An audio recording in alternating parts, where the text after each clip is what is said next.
So welcome to Shashi TV. నేను మీ పవన్. లావణ్య రాజ్ తరుణ్ కేసులో అయితే రోజుకో ట్విస్ట్ అయితే బయటికి వస్తుంది.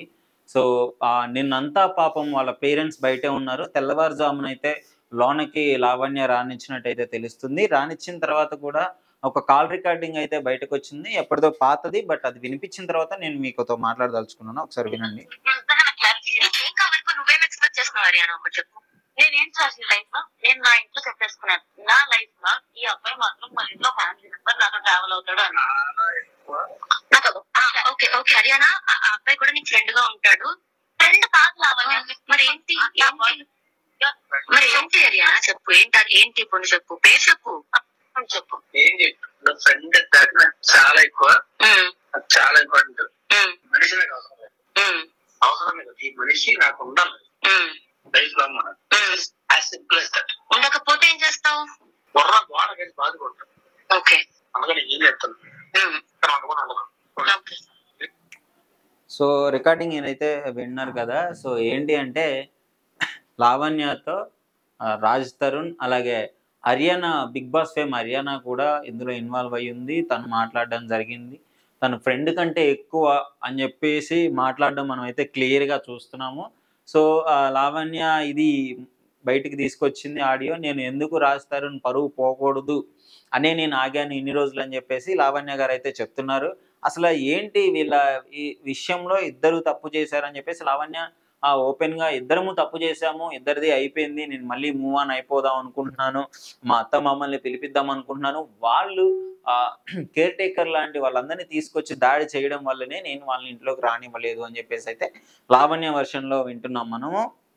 మరి ఇక్కడ హరియానా ఎందుకొచ్చిందంటే ఇది ఎప్పుడో ఓల్డ్ కాల్ రికార్డింగ్ అన్నమాట. ఇదైతే ఇప్పుడు బయటికి తీసుకురావడం జరిగింది. అంటే ఒకప్పుడు హరియానా కూడా ఇన్వాల్వ్ అయ్యి ఉంది అని చెప్పేసి ఇక్కడ మనకి ఈ ఆడియో విన్నప్పుడు అయితే క్లియర్‌గా అర్థమవుతుంది. ఇప్పుడు ప్రెజెంట్ ఇష్యూ ఏంటి అంటే మరి ఇప్పుడు లావణ్య మరి రాజ్ తరుణ్ ఎందుకు వాళ్ళ అమ్మ నాన్న పాపం అంత కష్టపడి నైట్ అంతా ఉన్నా గానీ ఎందుకు రాజ్ తరుణ్ గారు రాలేదు అంటే ఎక్కడో షూటింగ్‌లో బిజీగా ఉన్నారు. లేదా ఔట్ ఆఫ్‌లో ఉన్నారు అని అయితే కొన్ని వార్తలైతే వస్తున్నాయి. డెఫినెట్‌లీ ఆయన వచ్చే ఛాన్స్ ఉంది. లావణ్య గారు కూడా నాకు అదే కావాలి రానివ్వండి. ఇప్పుడు ఇల్లు కోర్టులో ఇష్యూ జరుగుతున్నప్పుడు ఇల్లు వాళ్ళు మేము కూడా ఉంటామని అనుకున్నప్పుడు ఇప్పుడు రాజ్‌కి నాకు కూడా కోర్టులో ఇష్యూ జరుగుతుంది కదా. సో నేను కూడా రాజ్‌ని చూడాలి. నేను కూడా రాజ్‌తో కలిసి ఉండాలి అనుకుంటున్నాను అని చెప్పేసి లావణ్య గారు అయితే మాట్లాడడం జరుగుతుంది. మొత్తానికి లావణ్య గారి ఇంటెన్షన్ ఏంటయ్యా అంటే మళ్ళీ రాజ్ తరుణ్ గారి దగ్గరికి వెళ్ళాలి. కొత్త జీవితాన్ని స్టార్ట్ చేయాలి అనే విధంగా ఆహ్, లావణ్య గారు అయితే మాట్లాడడం జరుగుతుంది. బట్ రాజ్ తరుణ్ గారు మాత్రం దాన్ని యాక్సెప్ట్ చేసే విధంగా లేరు అనైతే క్లియర్‌గా తెలుస్తుంది. ఎందుకంటే ఒకప్పుడు జరిగిన ఇష్యూ ప్రాబ్లమ్ అంతా మీకు క్లియర్‌గా తెలిసిందే. రాజ్ తరుణ్ మెంటల్‌గా చాలా డిస్టర్బ్ అయ్యాడు.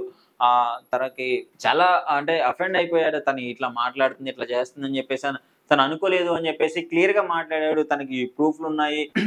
మస్తాన్ సాయి ఎవరైతే ఉన్నారో అతనితో రిలేషన్ ఉంది అని చెప్పేసి ఇలాంటివి చాలా కొన్ని వందల వీడియోలైతే యూట్యూబ్ ట్రెండింగ్ అవ్వడం జరిగింది. సో ఇట్లాంటివి ఇంకోటి మళ్ళీ కొత్త ట్విస్ట్ ఏంటి అంటే లావణ్య మస్తాన్ సాయి మీద కేసు పెట్టడము, అమ్మాయిల వీడియోలు, బ్లాక్ మెయిలింగ్ వీడియోలు ఇయన్నీ ఉన్నాయని చెప్పేసి చెప్పడము. అసలు ఈ కేసు అయితే ఒక దాటిగా ఉండలేకపోతుంది. ట్విస్ట్‌ల మీద ట్విస్ట్‌లు, మలుపుల మీద మలుపులు తిరుగుకుంటూ ఇక్కడ వరకే అయితే వచ్చింది.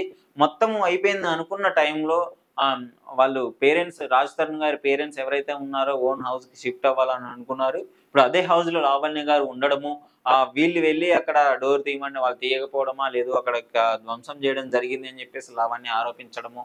సో ఇవన్నీ అయితే ఇష్యూ జరిగింది. మరి మొత్తానికి చూడాలి అసలు ఏమవుతుంది కంక్లూజన్. రాజ్ తరుణ్ గారు లావణ్య గారిని యాక్సెప్ట్ చేస్తారా లేదా? లేదు వాళ్ళ పేరెంట్స్ అందరూ కలిసి ఆ ఇంట్లోనే షేర్ చేసుకొని ఉంటారా అని చెప్పేసి అయితే మనం చూడాలి. ఇష్యూ అయితే ఇది జరిగింది. మళ్ళీ హరియానా గారి కాల్ రికార్డింగ్ అయితే బయటికి రావడం జరిగింది. మరి ఏమవుతుందో రాజ్ తరుణ్ గారు స్పందించే వరకైతే ఏం మాట్లాడలేము. లావణ్య గారు అయితే క్లారిటీగా చెప్పేశారు. నాకు రాజ్ కావాలి.